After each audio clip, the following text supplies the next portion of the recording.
A little boy, Carl Fredricksen, watched a tape of Charles Muntz's discovery. South America, paradise waters. No one would dare to set foot on this land but Charles Muntz. On his airship, the Wind of Adventure, he would overcome any obstacle. This transport had everything for the dogs, for the traveler refused to part with them. Charles brought back a monster skeleton from paradise waters, but scientists declared it a hoax. Muntz vowed to return to paradise waters and capture the beast alive. Charles was upset that Charles had been accused of tampering and was just running down the street wearing a pilot's helmet with a helium balloon in his hands. He stopped next to an abandoned building because he heard another kid yelling something about Charles Muntz from there as well. He quietly snuck inside this shack and saw a girl also wearing a pilot's helmet. Carl was very shy and couldn't even utter a word, while this girl hung a soda badge on his chest and told him that Carl was now in their club. The girl introduced herself as Ellie. They went to the attic to get Carl's balloon.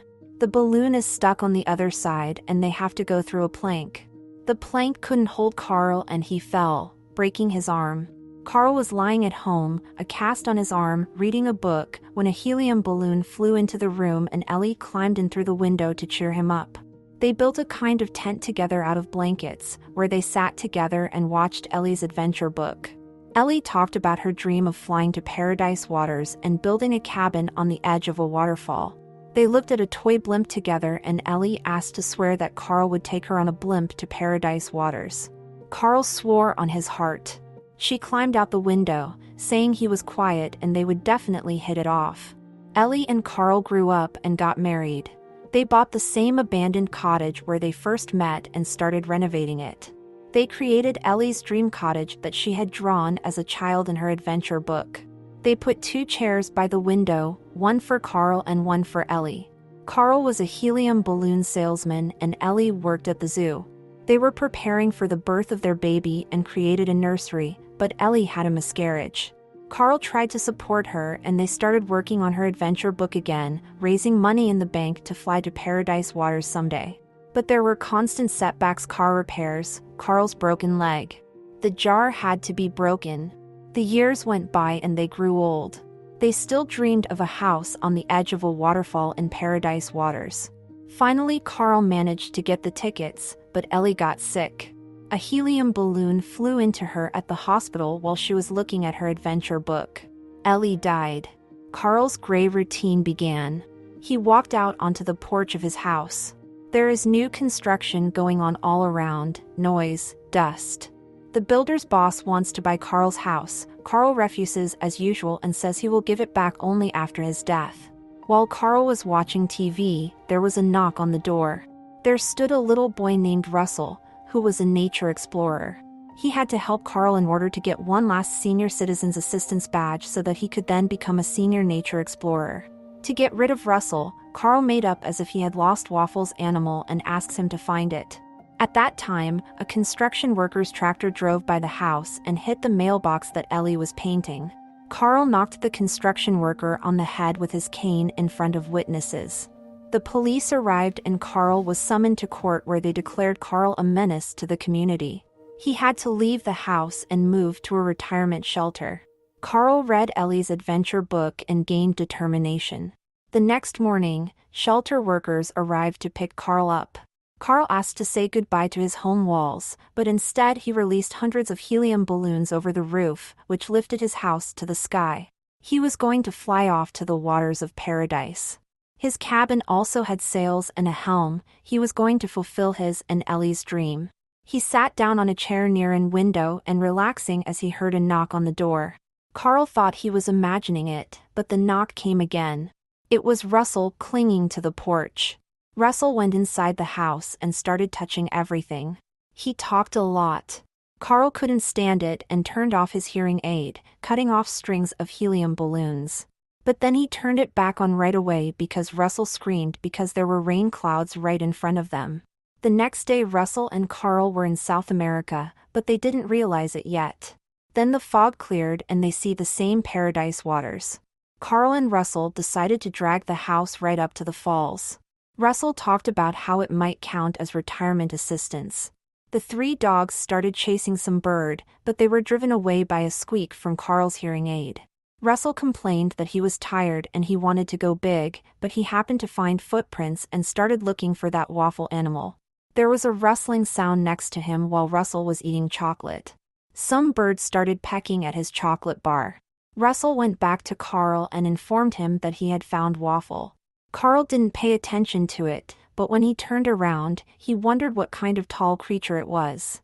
The bird began to play with Russell. Russell named him Kevin and asked to keep him, promising to keep an eye on him. Karl addressed the house as Ellie. Russell didn't understand why, but played along and asked Aunt Ellie to keep Kevin. Karl was still trying to chase Kevin away. As they passed the rocks, they heard some voice and saw the silhouette of a man. The voice said it smelled them. The silhouette of the man turned out to be rocks, but the voice turned out to be a dog. The dog said that his master was very smart, that he had created a collar that allowed him to talk. The dog's name is Duck. Duck also said that his master was looking for that bird that was coming with them, that is Kevin, and they need to take Kevin prisoner. Russell asked to take the dog with them because he was talking. Those 3 dogs, who were somehow distracted by the sound of Karl's hearing aid, were also looking for that bird. They all served the same master. Using a collar, the lead dog, Alpha, a dog with a funny high-pitched voice, recognized the location of Duck, who was with Karl. Karl tried to get rid of both Kevin and Duck. To get rid of Kevin, he threw a chocolate bar, and to get rid of the dog, he threw a tennis ball that was on the end of his cane. Even so, Duck brought the tennis ball back and continued to address Karl as master. Kevin brought it back, too. Russell tried to put up a tent, and then admitted that he had never put up a tent. Dad was always on business trips, and when Russell called Dad, Phyllis said that Russell was disturbing Dad. Dad promised to be at the Explorers Awards ceremony, and Russell had to get the last badge for that. Russell said Kevin had to be protected because Duck blurted out that he'd been ordered to take Kevin prisoner. Russell asked Karl to swear on his heart. The balloons were deflating little by little. Kevin climbed onto the roof of the house and started screaming. Duck said it was a bird echoing the children. Karl disappointed Russell that they couldn't take Kevin to the kids because there wasn't time. Kevin ran off while the 3 dogs showed up just as the 3 dogs arrived. Alpha starts to get mad at Duck because the bird ran away again. The dogs forcefully lead Karl and Russell to the base of the cliffs where there were many dogs. An old man was standing there. Karl recognized him as Charles Muntz. The dogs were told that Charles and Russell were not hostile people. They were invited to dinner aboard the Wind of Adventure. Karl is thrilled. Duck was given a cap of shame for losing a bird. Charles gives a tour aboard the Winds of Adventure. Alpha had his collar repaired and now had a menacing low voice. The dogs prepared dinner. Charles talked about how he had been looking for a bird his whole life. Charles realized that it was the same bird that Russell had found. Russell recognized Kevin in the skeleton and said so, adding that he had taught the bird to follow them by feeding it chocolate. Charles immediately ended the conversation by lying that Kevin was gone and had run away. Charles threatened Karl. Charles said they should leave. At the same second, a bird screamed Kevin was on the roof of the house. A pack of dogs immediately ran after the house. The chase caused many helium balloons to burst. Duck tried to stop the dogs, but he was unsuccessful. Karl rode on Kevin. They went over a cliff. Kevin hurt his paw. Russell asks to take Kevin home and Karl agrees. Karl and Duck are pulling a house together talking about wildlife. Russell told of his early childhood, where he and his father would buy ice cream and sit on the curb to eat it, counting blue and red cars. They led the bird to the maze where it was supposed to live.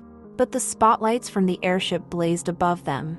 Charles grabbed Kevin and set Karl's house on fire. Charles barely put the cabin out. He snapped and started yelling, saying Duck is a bad dog and he doesn't want to go save Kevin. Russell, frustrated, goes after Karl.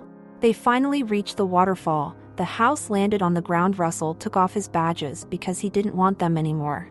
Karl took the badges and went inside the house trying to put things in order, but everything was empty and gray.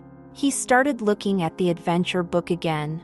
Karl looked at the pictures of his life with Ellie. On one of them she had left a caption thanking him for his adventures and advising him to look for new ones.